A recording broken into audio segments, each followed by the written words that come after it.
Type 2 diabetes can be prevented, arrested, and even reversed with a plant-based diet, something we've known since back in the 1930s. Within 5 years, about a quarter of the diabetics were able to get off insulin altogether, but plant-based diets are relatively low-calorie diets. Maybe their diabetes just got better because they lost so much weight. To tease that out, what you need to do is a study where you switch people to a healthy diet, but force them to eat so much food that they don't lose any weight. Then we can see if plant-based diets have specific benefits beyond just all the easy weight loss. Well, we'd have to wait 44 years, but here it is.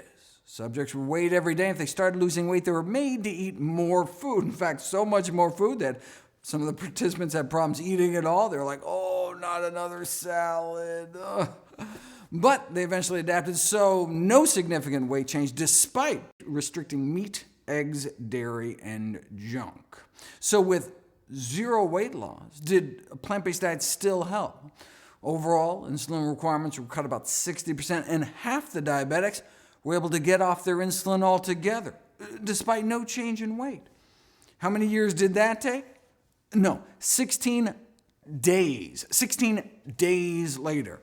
So we're talking diabetics who've had diabetes as long as 20 years, injecting 20 units of insulin a day, and then as few as 13 days later, they're off all their insulin altogether, thanks to less than 2 weeks on a plant-based diet, even with zero weight loss. Diabetes for 20 years and then off all insulin in less than 2 weeks. Diabetes for 20 years because no one had told her about a plant-based diet.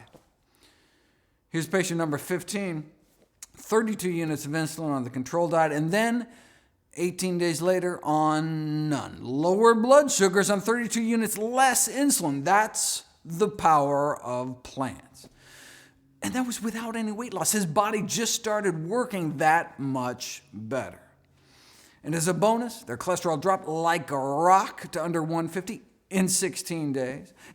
Just like moderate changes in diet usually only result in moderate reductions in cholesterol, how moderate do you want your diabetes? Right? Everything in moderation may be a truer statement than some people realize.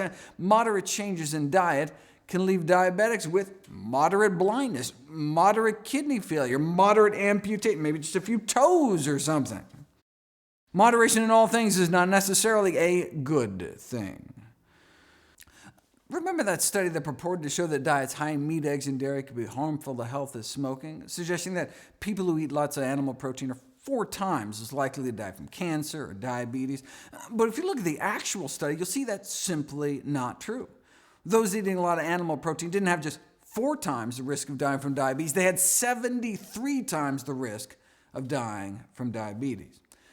Now, those that chose moderation, only eating a moderate of animal protein, they just had 23 times the risk of death from diabetes.